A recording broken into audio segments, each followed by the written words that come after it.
Добър ден на зрителите на Пловдивска обществена телевизия. Вие сте с предаването Спорт, култура и религия. Аз съм Светозар Костадинов. Останете с нас през днескашния ден, за да видите едни много интересни гости, които сме поканили. Това е генералният секретар на Българска федерация по тенис на маса и старши треньорът на женският шампион при жените на Стоян Строй, господин Конов. Имаме интересна игра с много интересен въпрос. Днескашният въпрос е: коя е родината на тенисът на маса? Може да избирате между отговорите Америка, Китай, Индия или Англия. На познатите телефони вече 640-366, 640-419. Ще чакаме вашите обаждания. Поводът да поканат днескашните ни гости е кръг от А-група мъже и жени в залата на Стоян Строй. В момента турнира продължава с голям интерес. Ние ще следим и ще ви обявяваме резултатите, които предполагам интересуват много от гражданите на град Пловдив. Първо ще се обърна към днескашният ни гост, господин Конов. Господин Конов, добър ден. Добре дошли в Пловдивска обществена телевизия. Наистина хубав повод да ви поканим. Шампионска титла при жените и шампионска титла при девойки старша възраст. Бихте ли казали няколко думи на зрителите на Пловдивска обществена телевизия? От кога сте треньор, къде сте работили, как постигате тези успехи? Първо ще започна с това, че с тенис на маса се занимавам повече от 45 години. Второ, минал съм през всички сфери на българския спорт, като се започне методическа работа в дружество, детско-юношески спорт, организация на спортни мероприятия, генерален секретар на Федерацията по тенис на маса, треньор и така нататък. Работих дълги години като треньор в чужбина, бях в Гърция федерален треньор. След това 9 години, след това 4 години и половина работих в Кипър, бях старши треньор на националните отбори. Живота ми мина в тениса на маса като цяло. Нашите камери проследиха в днескашния ден и някои от вашите мачове при жените. Колега, моля видео. Вие може да ни кажете от кога сте в Пловдив. Знам, че вие сте работили дълго и в София. От 2 години вече съм в Пловдив. Господин Сариев, който е президент на спортния клуб на Стоян Строй, ме покани да дойда и да почна да се занимавам с женското направление на тениса на маса в клуба. Вече виждаме и кадри оттам. Това са състезателките на отбора на Стоян Сариев. Бихте ли ги представили? Да, състезателката с лявата ръка, която е с гръб към камерата, е Ани Сариева, съпруга на президента. Дългогодишна състезателка, играла в националния отбор на България при кадетки до 15 години, при девойки старша възраст. Отделни години участвала и в националния отбор на жени. Срещу нея това е сестра и Жана Пенчева, също дълги години национална състезателка при подрастващите, в разширения състав на женския национален отбор.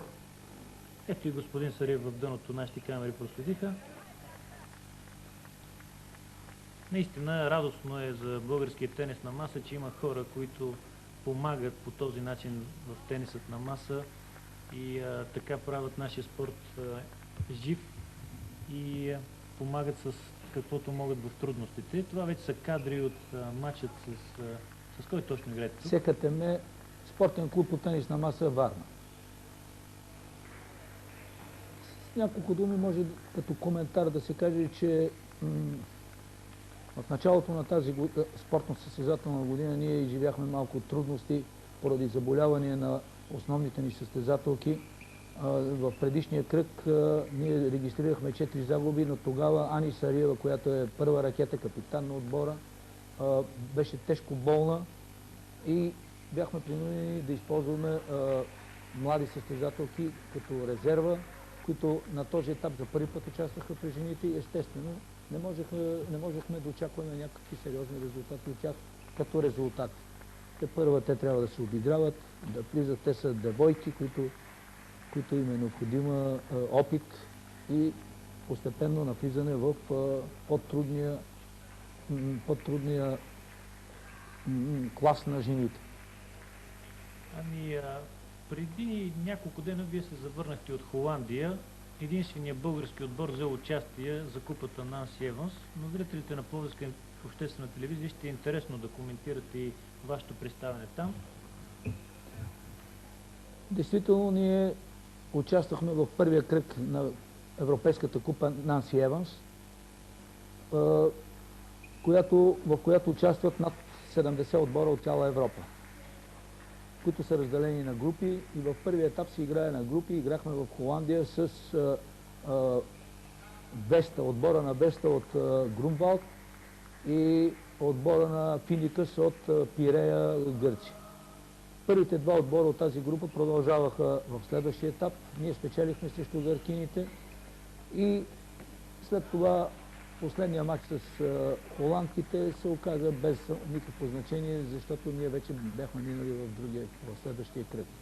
Сега ни предстои участие в втория кръг.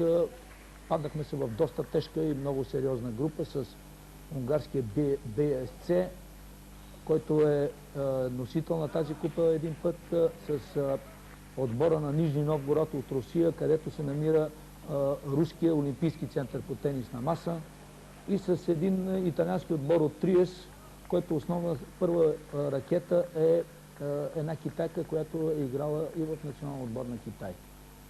Много тежка задача, но за нас първо и основна цел беше участието в този турнир за обиграване на нашите млади състезатели, защото Ани Сариева е вече в една зряла състезателна възраст на 27 години, но тя си има своите ангажименти и ние трябва да обиграваме следващата смяна. А имаме две момичета, едната Жана Петрова, която е първа ракета в девойки старша възраст на България, която тук се явява като трета ракета в нашия отбор, но с много съществен дял в спечелването на шампионската титла последната година при жените. Същевременно имаме една много добра състезателка, перспективна, млада състезателка, която е на 15 години, Петя Дурчева. С тези две млади състезателки много сериозно се работи, с двуразови тренировки през деня, независимо, че те не са в спортно училище, а посещават частната английска гимназия Стоян Строй, но ние тренираме сутрин, може малко невероятно да звучи за нашите зрители, но ние тренираме сутрин от 6 до 7:30, след това децата отиват, взимат душ и отиват от 8 часа на училище, учат до 2:30, след това от 3:30 втора тренировка, която продължава от 3:30 до 6:30. И въобще те са на един много сериозен тренировъчен режим, а и като хора са много сериозно натоварени със своите ангажименти, разбира се, и в училище. Ние държим в училището те да бъдат добри ученички. И но за сметка на това там се формират характери, формира се трудолюбие, организираност. И по този начин те стават и едни добри граждани на републиката, а не само добри спортисти. Наистина, това са много добри неща, които казвате за зрителите на Пловдивска обществена телевизия. Виждаме проблемите в съвременното общество, как младите хора по-малко и по-малко влизат в спортните зали и предпочитат други занимания, които понякога са с лош край. За тези, които са включили телевизорите си по-късно, вие сте с предаването Спорт, култура и религия. Аз съм Светозар Костадинов. Въпросът в днескашната ни игра е: коя е родината на тенисът на маса? А. Америка, Б. Китай, Г. Индия и С. Англия. На телефони 640-366 и 640-419 очакваме вашите отговори. Надяваме се, че въпросът няма да ви затрудни. Ето и наградите, за които играете. Първо място е тази чудесна кафе машина, предоставена от фирма Evans 7. За второ място това е кафе мелачка, също предоставена от фирма Evans 7. И за трето място комплект за правене на чудесни сладки и соленки, също предоставени от фирма Evans 7.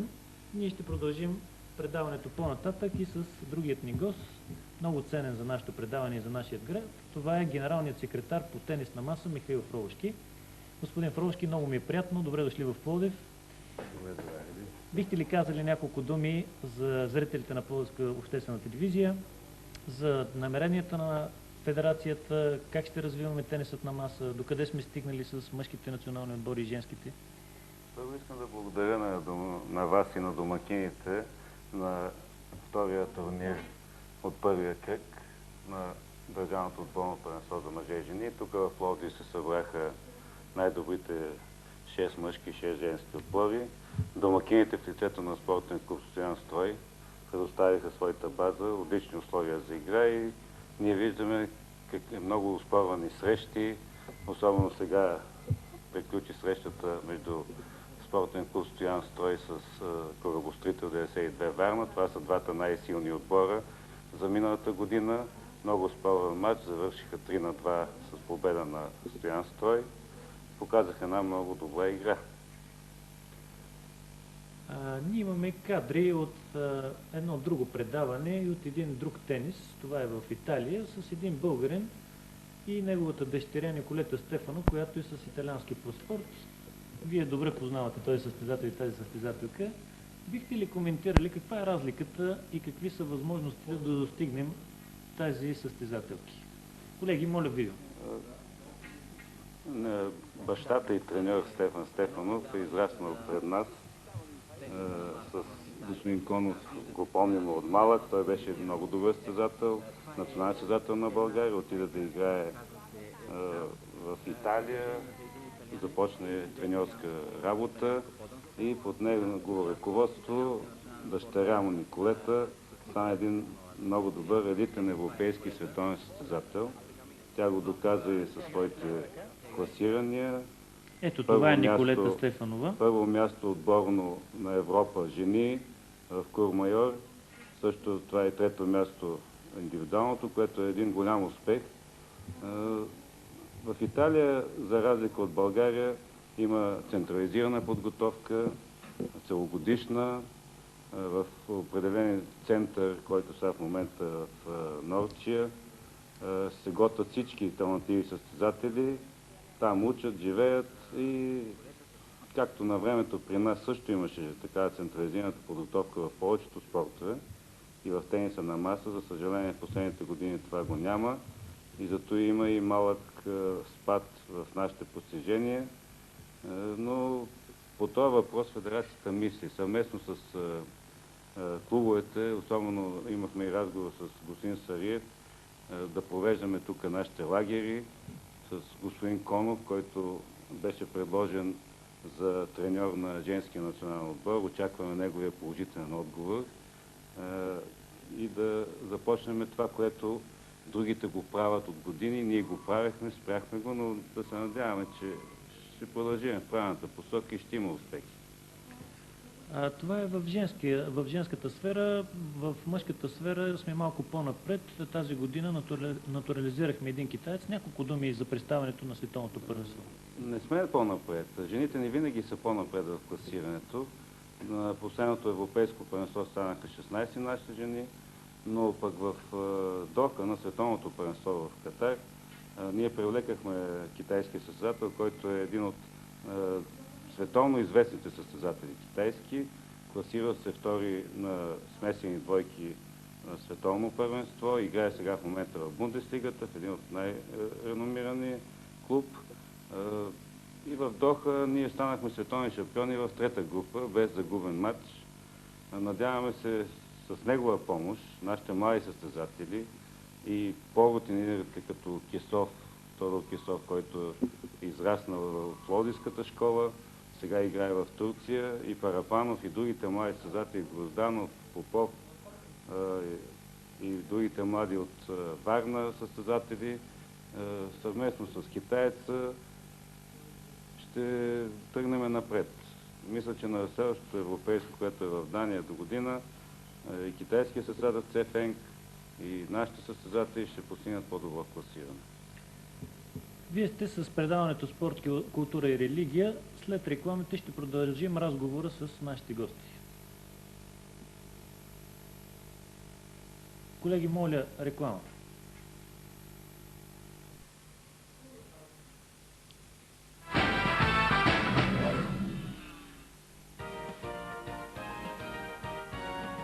Спортен клуб Марица Фест предлага на любителите на тениса на маса отлични условия. Срещу минимално заплащане може да практикувате любимия си спорт. Под зоркия поглед на едни от най-добрите специалисти имате възможност да усъвършенствате уменията си. Спортният клуб организира и уроци за деца от 1 до 8 клас. Спортен клуб Марица Фест, палата номер 19 на Панирното градче.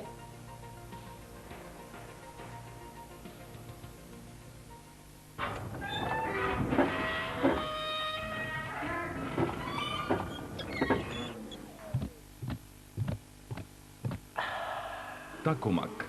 Силни масла за силни двигатели. Хранителна верига магазини Триумф. Високо качество, перфектно обслужване, 4000 стоки на едно място. В верига хранителни магазини Триумф ще откриете висококачествени стоки, съчетани с добро и прецизно обслужване. Високо квалифицирания персонал ще отговори и на най-изтънчения вкус на клиентите. В верига магазини Триумф ще откриете голямо разнообразие не само на хранителни стоки, захарни изделия, винаги пресни плодове и зеленчуци, алкохол и козметика с отлично качество. Хранителна верига магазини Триумф.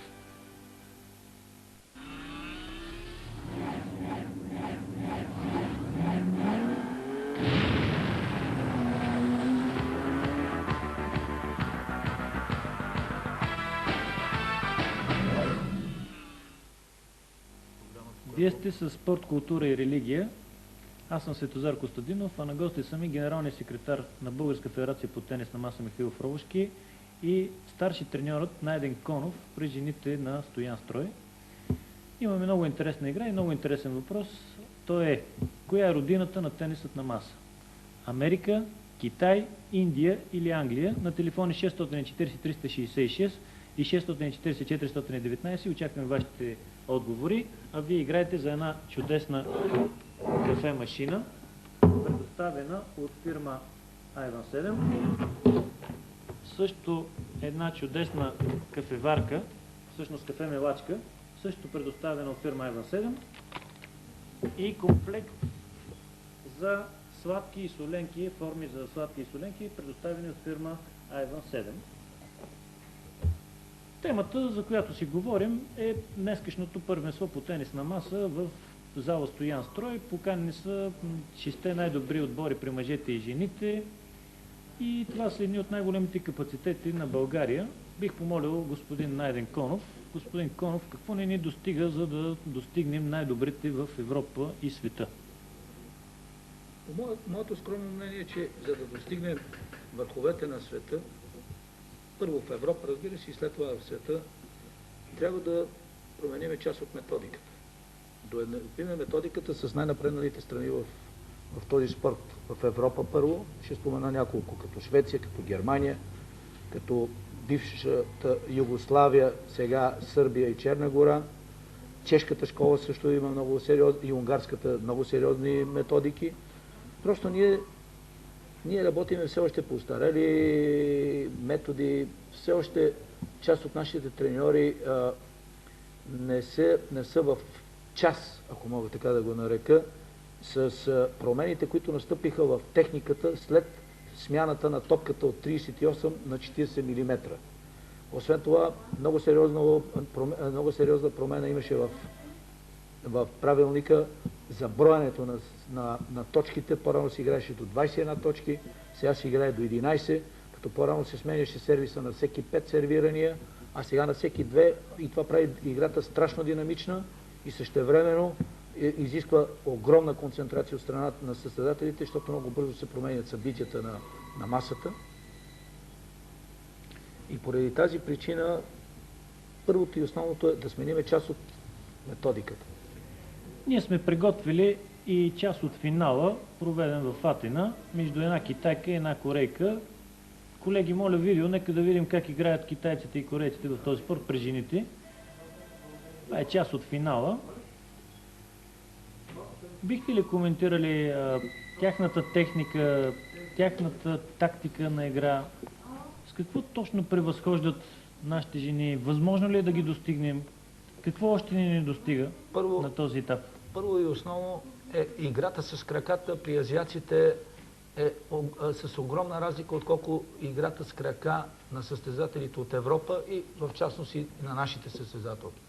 страхотна бързина, страхотно придвижване с възможно най-висока скорост на придвижване с краката, което обуславя и взимане на топката на подходящата дистанция и нанасяне на съответния удар. Тук може да акцентираме внимание върху самото изпълнение върху изпълнението на самите удари в технически аспект, където много бързо се нанася удар по топката и топката въобще не прави парабола, а директно върви от ракетата към противниковото поле. Това затруднява много противниковия състезател и не му дава възможност да се брани. В такъв смисъл бързо да реагира и бързо да взима контрамерки, ако мога така да го кажа.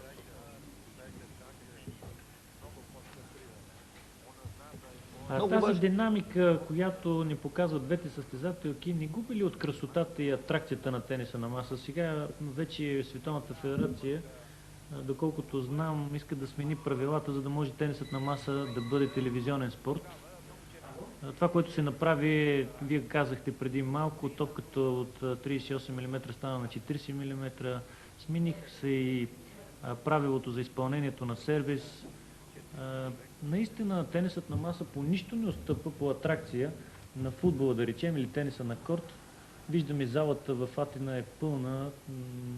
Много хора играят тенис на маса като любители. Какво ни достига, за да направим тенисът на маса телевизионен спорт? Може би, моето скромно мнение е, че трябва, според мен, малко да се повдигне мрежата, защото много бързо върви топката, много бързо приключват точките и няма тази атрактивност, която имаше по-рано. Скоростта е огромна и моето мнение е, че трябва малко да се повдигне мрежата, поне сантиметър и половина и може би топката с още 2 мм. Но на първо време моето скромно мнение е, че мрежата трябва да се повдигне. Имаше такива идеи в Световната федерация, в Техническия комитет на Световната федерация. Експериментират се. Има в научен институт по тенисна маса в Китай се експериментират тези неща и вярвам, че в скоро време ще настъпат някакви промени. Тенисът на маса в Китай се играе близо от 4 милиона китайци. 40 милиона китайци. Това е като култ, по-скоро там. Религия. Религия, нали, в училищата, има специални институти. Не ги ли отдалечава с космически години това от нас или не? Като видяхме, че не са чак толкова непобедими, имаше един период, шведския национален отбор при мъжете ги детронира на 2 световни първенства, когато се вкара интелигентността, науката в тенисът на маса, вижда се, че китайците не са чак толкова непробиваеми. Може би ние като европейци би трябвало да помислим именно точно в тази посока. Правилно е вашата концепция по въпроса, правилно е вашето виждане. Мисля, че действително там е пътя за противопоставяне на тази хегемония, която съществуваше в тениса на маса от страна на китайските състезатели. Господин Фроловски, вашето мнение, вие като представител на Българска федерация по тенис на маса присъствате, ако не физически, то по всичките турнири, големи първенства, европейски, световни първенства, много години подред. Вашето мнение, възможно ли е да достигнем добро европейско ниво и добро световно ниво? Имаме ли талантливи млади изпълнители? Ние имаме талантливи млади състезатели. Имаме около 100 клуба, които са регистрирани в федерацията, където се тренира, подготвят се млади състезатели, но се явява проблема, че нямаме треньори, които да са на щат. В 85% от клубите треньорите работят на някаква друга работа и в свободното си време подготвят състезателите. Преди години имахме над 50 щатни треньори, също имахме и повече клубове и работата вървеше. Но за съжаление, последните години не само нашия спорт, но и другите спортове, това е проблема. Треньорските кадри ги няма.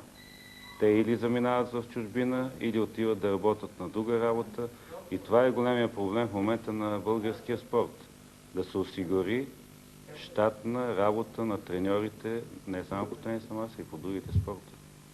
Причината само в закона за спорта ли е или в нещо друго се крие? Как могат тези специалисти да бъдат стимулирани и да ги върнем в залите, за да могат да дадат това, което могат? Те имаше различни форми. детски спортни школи, ученически спортни школи, определен брой щатни бройки да се отпуснат на федерациите. Да кажем, за нашата федерация могат да се отпуснат 4 бройки. За борба или другите спорта, които носят олимпийски медали и световни титли, могат да са 20 треньори. Но това трябва да се започне. Централизирано отгоре. Да се търсят и средства и от клубове, и от федерацията, да се увеличат тези бройки. Защото без треньори не може да има състезатели, не може да има добре подготвени състезатели. И ако ми позволите да допълня, да, разбира се, Фроловски, възвръщане на спортните училища. Системата, която беше с спортните училища някога, се възприе от западните страни, от страни, които бяха много по-назад от нас. Същата система, и тази система се оказа най-продуктивната, и те направиха същия модел, който ние го имахме готов. Ние се върнахме назад и го отрекохме, отказахме се от него, а те работят по него и имат своите резултати. А ние се върнахме доста назад. Спортните училища, там е разколничето. Вие сте с предаването Спорт, култура и религия. Винаги времето в това предаване не ни стига. Ще направим всичко възможно да го увеличим по някакъв начин. В преговори сме с ръководството на телевизията. А сега приключваме нашата игра. Въпросът днес беше: коя е родината на тенисът на маса? Обадиха се доста зрители. Верният отговор е Англия. Сега ще изтеглим и печелившите в днескашния ден. Първата награда отива при Елена Ангелиева. Честито! Тази чудесна кафе машина, осигурена от фирма Ivan 7.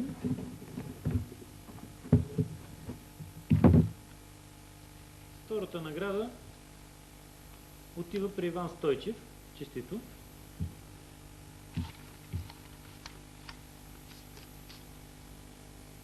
И третата награда отива при господин Ангел Калчев.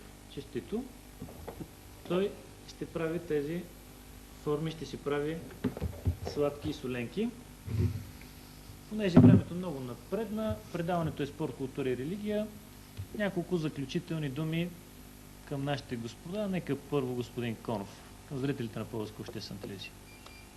И аз мога с две думи да кажа, че все пак един от най-сериозните центрове на тениса на маса в България, ако проследиме историята на пинг-понга в България, се намира в Пловдив. С традициите, с имената, като започнем от покойния Михаил Каранешев и редица други и деятели, и треньори, и да си пожелаваме повече хора да играят за здраве, защото тениса на маса е един прекрасен спорт за здраве, и същевременно повече бизнесмени да обърнат внимание, защото това е спорт, който привлича младежта, много лесно се отдава, особено за здраве, и по-добре младежта да бъде в залите, за тенисна маса да играе, отколкото да се занимава с това, което знаеме, грозното и пошлото на улицата. Найден Конов: по-добре е да спортуваме, отколкото да се занимаваме с лоши неща. Нека да чуем господин Фроловски. Искам да благодаря на обществената телевизия на Пловдив, че ни покани. Да благодаря на ръководството на тази телевизия, че има такова предаване и че в това предаване включва и нашия спорт, който е много достъпен, много привлекателен, и да се надяваме, че и за бъдеще се разшири предаването, ще се дава повече тенисна маса и повече деца ще идват в залите в Пловдив. Те не са малко залите, с традиции са спортните клубове, имат и добри специалисти, и на добра част, както се казва, тениса на маса да навлезе в Пловдив и в домовете. Мишо Фроловски: нека тенисът на маса да навлезе в домовете на пловдивчани. Благодаря, че бяхте с нас. Вие бяхте с Спорт, култура и религия. От мен Светозар Костадинов. Довиждане до следващата събота от 16:30. Гледайте повторението в неделя от 17:30. Бог да ви благослови.